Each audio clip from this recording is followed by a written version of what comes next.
swordfish, yung espada, isdang espada. Yan guys, napulo na siya guys.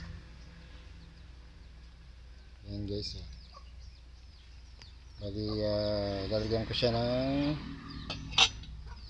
malunggay guys, para may masustansya ang ating ulam. Yan guys,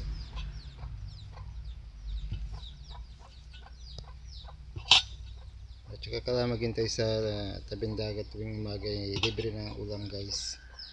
At mahilig din talaga ako magluto guys ng mga ulam, kasi dito lang ako nagluluto sa rice cooker. At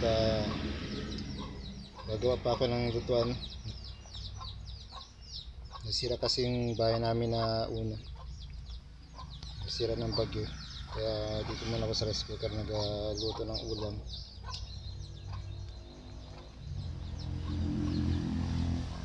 Yan guys, iligay ko na yung dahon ng malunggay.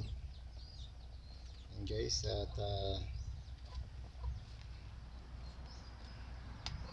yan. Salamat lagi sa support guys, at for watching, and God bless to all.